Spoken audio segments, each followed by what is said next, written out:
Subterramundus is a giant hidden cave system populated by prehistoric flora and fauna. Several entrances near Australia, Africa, Asia, Europe, and South America have allowed animals from the early Jurassic, early and end Cretaceous, Miocene, Pliocene, and Holocene epochs to find their way into this hidden world. Once there, they diversified into new families and species.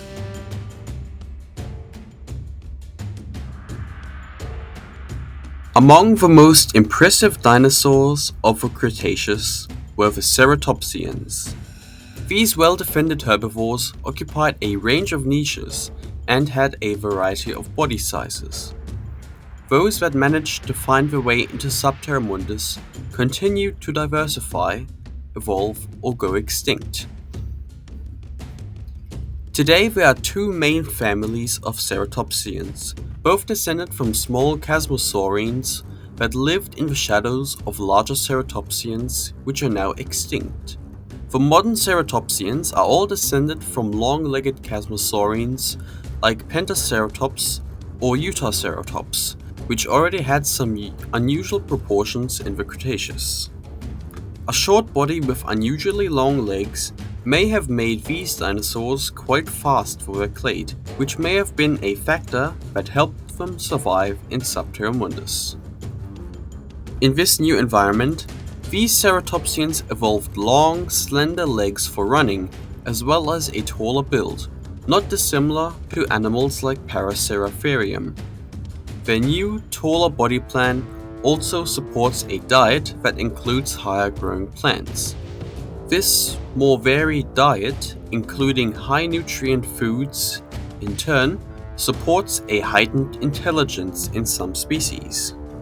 Their horns became longer for increased use in combat, and a second pair of tips sprouted from the base. Their large frills are lightweight and decorated with imposing horns and bright colors, which help intimidate rivals and predators.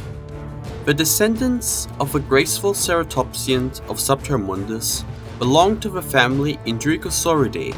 A typical member of this family is Indricosaurus itself, named after the outdated name of the Paraceratherium, Indricotherium, due to their similar body structure. Indricosaurus is far too large to be considered cursorial, although it can sprint at high speed when necessary. But rather than retreat, the best defense for this ceratopsian is an unrelenting offense. Swaying their head back and forth to show off their splayed frill horns and massive brow horns makes for an intimidating display which is usually enough to dissuade most predators. The massive frill is quite hollow to save weight, yet it is solid enough to resist most tyrannosaur attacks. The frill's primary functions are to serve as a visual deterrent and a means to impress females. Older males with bright colors and battle scars are particularly attractive.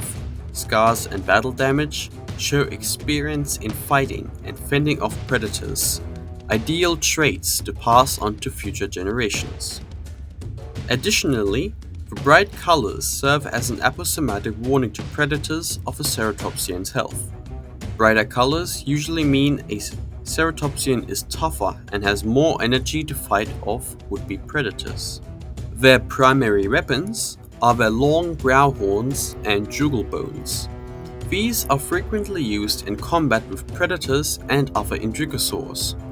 A well-placed jab with a horn can leave a deep wound.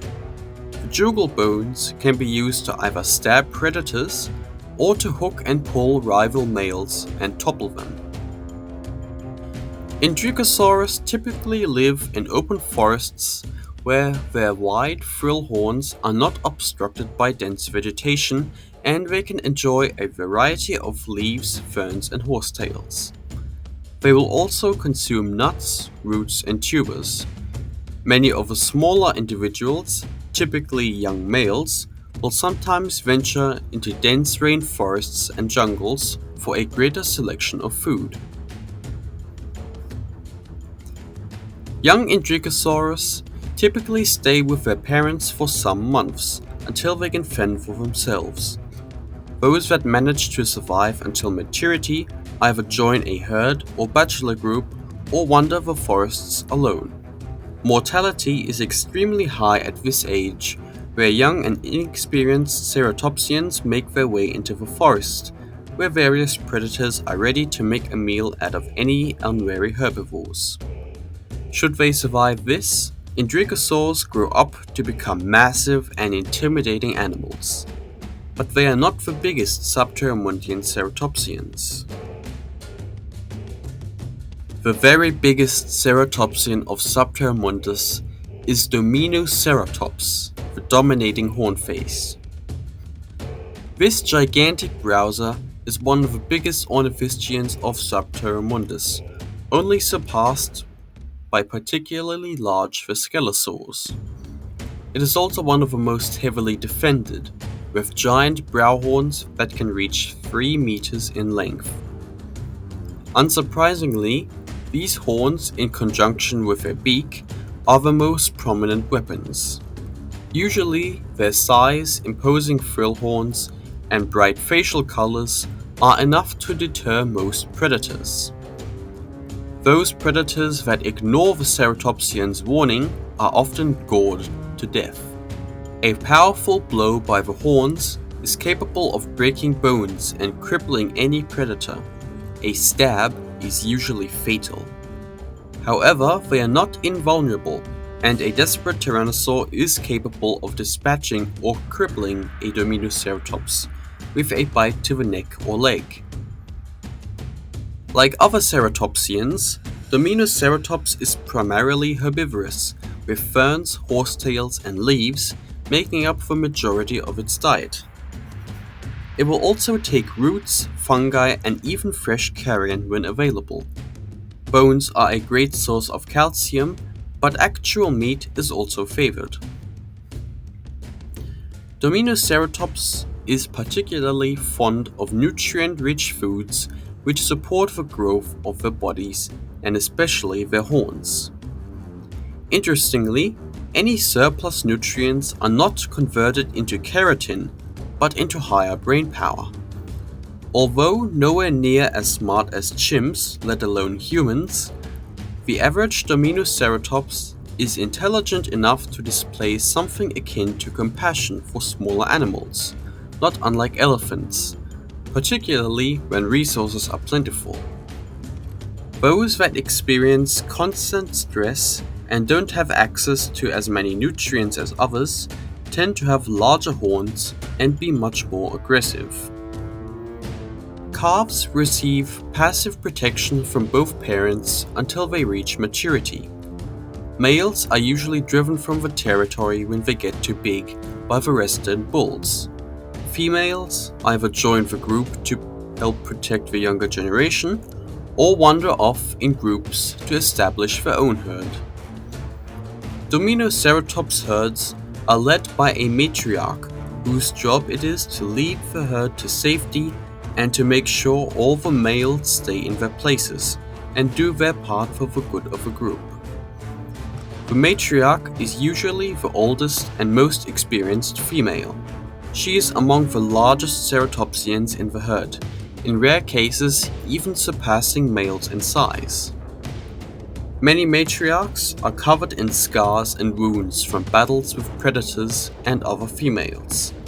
Some of the elder Dominoceratops even end up overgrown with mosses and small weeds, which take root in their faded, cracked skin. Gladioceratops is one of the smaller ceratopsians of Subterramundus. It is also one of the fastest and most agile ceratopsians. This genus prefers the deeper rainforests and jungles of Subterramundus where there are fewer large predators. Due to the limited space and crowded environment, their horns are less splayed than those of other species. Gladioceratops are also distinguished by their unusually large nasal horn, which serves as the primary weapon for predator defense as opposed to the close-set brow horns, which are primarily used in combat with other members of the species. Their frill horns are long, sharp, and curve backwards and downwards. When the head is tilted up, the sharp horns cover the back, protecting the rump, although at the cost of presenting the throat. Clever predators can work together to trick a Gladioceratops into defending its rear so that one can take the throat. This, however, is a risky gamble, as the Ceratopsian can swing its head back down in an instant and leave a devastating wound from the sharp, hooked beak. Like their ancestors, Gladioceratops are herbivores that eat a variety of leaves and tough foods such as nuts, fruit, roots, and bark. They will also take bones for additional nutrients. This diet of hard food has resulted in Gladioceratops and its relatives possessing a remarkably powerful bite. Gladioceratops are somewhat social and often form loose groups of 20 or more individuals. These herds consist primarily of females and a handful of larger males. The males typically patrol the outer edges of any given territory. This can encompass several kilometers. Some males will form bachelor groups in search of lone females or established groups. Gladioceratops spend a lot of time wandering from one feeding ground to another, but when it comes time to mate, they migrate to open forests where males gather to compete for available females. The males are also counted on to drive away any predators that may try to take advantage of an injured ceratopsian. Female Gladioceratops typically lay around a dozen eggs and protect the hatchlings for a few years until they can fend for themselves. Depending on the number of bulls in the herd, male offspring are either kicked out or allowed to stay to defend their family. Neoceratops is a close relative of Gladioceratops. It shares its relative's small size, bright colors, and long legs. Neoceratops differs from Gladioceratops by living in slightly more open, if still rather dense, forests. With a less restrictive habitat, this ceratopsian can afford a larger body size and longer, more splayed horns. Like with Gladioceratops, these are primarily for display, but have some practical use. With a quick jerk of the head, these horns can be thrust into the face of a predator from behind. This, of course, leaves the throat exposed, which some tyrannosaurs have learned to take advantage of during a battle. Neoceratops is an omnivore, with ferns, leaves, and fruit making up a significant portion of its diet. The long nasal horn and sharp claws are also frequently used to dig up roots, tubers, and subterranean fungi. This genus also takes carrion when available. Neoceratops is a little less agile than Gladioceratops, but it makes up with a slightly larger body size and increased combativeness. Both horns and beak are potent weapons and can do great damage to would-be predators. Their brow horns are also used in defensive combat, being well placed to either stab or take a swipe at approaching predators. The Indricosaurs are built to browse on high vegetation and are equipped to intimidate predators. Their long horns and bright colors make for an impressive display that makes most predators think twice before attacking. Their long legs enable them to traverse great distances and to climb difficult terrain. They are built for speed and intimidation. Some ceratopsians have evolved for a very different lifestyle. The Scutoceratopsians are a family of robust chasmosaurs that have given up the wandering habits of their relatives and have instead taken to the swamps and wetlands of Subterramundus. Scutoceratops itself is the largest and most heavily built of the Scutoceratopsians. This animal lives in swampy marshlands where it uses its broad beak to scoop up vast amounts of aquatic vegetation. The immense weight, thick armored skin, and reduced fat of Scutoceratops allows them to easily sink below the surface of the water. These ceratopsians may be poor swimmers, but they are excellent at punching along the bottom of rivers where they can access nutritious plants and escape predators.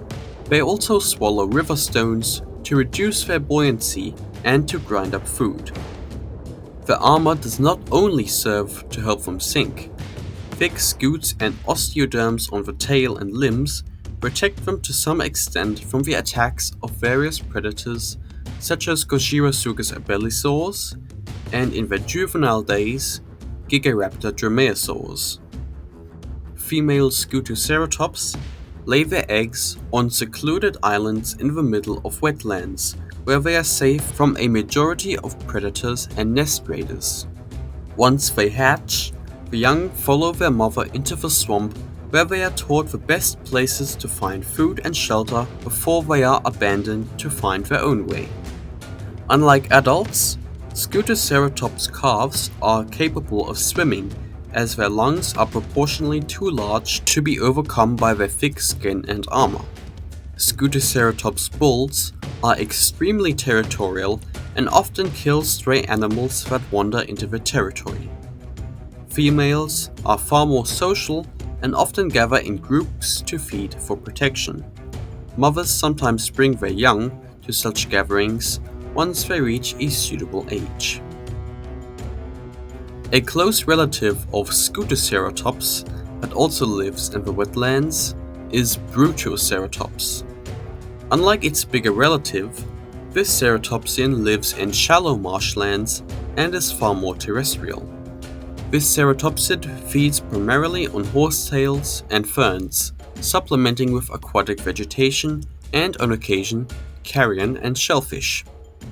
Brutoceratops is a highly combative ceratopsian. Like all of their kind, Brutoceratops use their strong horns and powerful beaks to stab, gore, and bite at vulnerable parts of their opponent, whether that be a predator, nest raider, or rival male. Like Scutoceratops, Brutoceratops cows are more social than their males, although to a lesser extent than their larger relatives. Among the most common predators of Brutoceratops are crocodiles, gigaraptors, and Gladioceratops.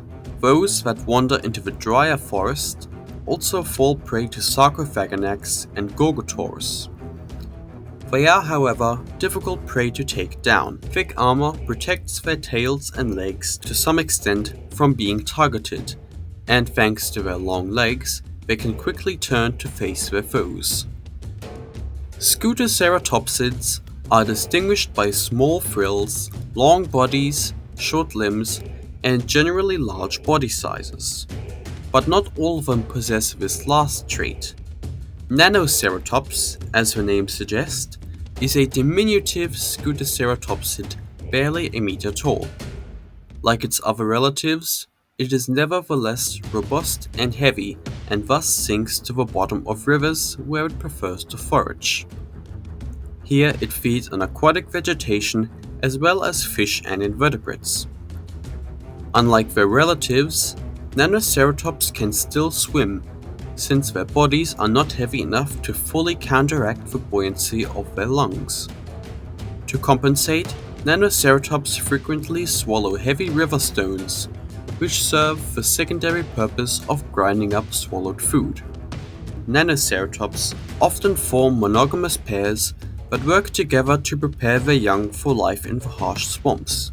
Once they leave their parents' care, young Nanoceratops often take advantage of adult Scutoceratops' parental care. Thanks to their small size and similar coloration, Nanoceratops can easily pass for a Scutoceratops' young and benefit from reliable protection and easy access to food. Being slightly larger than the average Scutoceratops calf also means that a mother might favor the adolescent Nanoceratops over her own offspring. This clever strategy helps adolescent Nanoceratops cheat their way to adulthood, avoiding many of the dangers that the young of larger ceratopsians have to face. From their origins as small runners living in the shadows of robust giants, the Neoceratopsians of Subterramundus have managed to take over the niches of giant browsers and robust grazers. Thanks to their adaptability, these horned defenders can live on in the harsh world of Subterramundus. Thanks for watching! The Ceratopsians of Subterramundus might be some of my favorite creatures I have designed for this setting. Once again, a big thank you to my friends on Discord for helping me with various aspects of creature design and behavior. I really appreciate your help. As before, I want to give an extra special thanks to those on Discord, Kara, and Instagram who have created some lovely fan art of Subterramundian fauna. I really appreciate this and I love the creativity I'm seeing. Many thanks again to everyone for their input and thank you for watching.